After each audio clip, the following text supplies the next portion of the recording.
kifayət qədər tanıyıram. Özüm də bir iki dəfə məsləhət almışam. ChatGPT-dən məsləhət alırsan və getdikcə sənin sirdaşına çevrilir.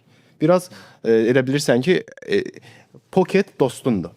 Bəli. Cib dostundur.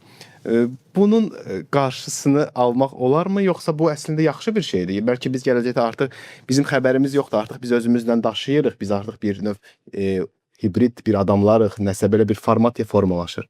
Mən də çox müşahidəçi bir insanam. Mən də müşahidə edirəm, görürəm ki, insanlar artıq dəhşət dərəcədə bağlanıblar ona. Zaten dünyada da onsuz nümunələrini görürük. Biri ChatGPT-lə evlənir, biri deyir ki, ən yaxın dostumdur və s. ilaxır. Məsələn, mənim xalam, uzağa heç getməyəcəm, evdə ChatGPT-dən nəyisə məsləhətləşməmiş addım atmır bu dəqiqə. Belə bir vəziyyətə gəlibdi. Bu, mən düşünürəm ki, o qədər də yaxşı bir şey deyil. Çünki insanların öz beyninin süzgəcindən nəyisə keçirtməyi azalır və çox insan, bu çox maraqlı bir video gördüm bu yaxınlarda. Bir komik videolar çəkən biri çəkmişdi. Yeməyi belə qarşısına qoyur, şəklini çəkir, göndərir ChatGPT-yə ki, bunu neynəməliyəm? İnsanla qarşılaşır, salam vermək yadından çıxır, deyir, bunu neynəməliyəm?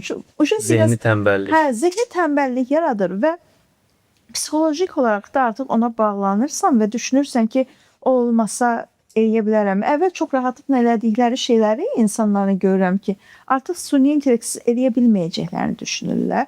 Bu bir problemdir və bunu mən fikirləşirəm ki, həll eləmək üçün elə psixoloqlar və s.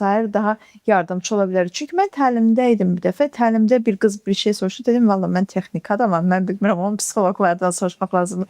Fikirləşirəm ki, texniki adamlarla, yəni bizim AI-ın inkişafından birgə, süni intellektin inkişafından birgə, psixoloqlarda sosial, gender bərabərliyə və s. baxan şəxslər də bizlə birgə işləməlidirlər ki, insanların üzərindəki təsirlərini daha pozitivə çevirə bilək.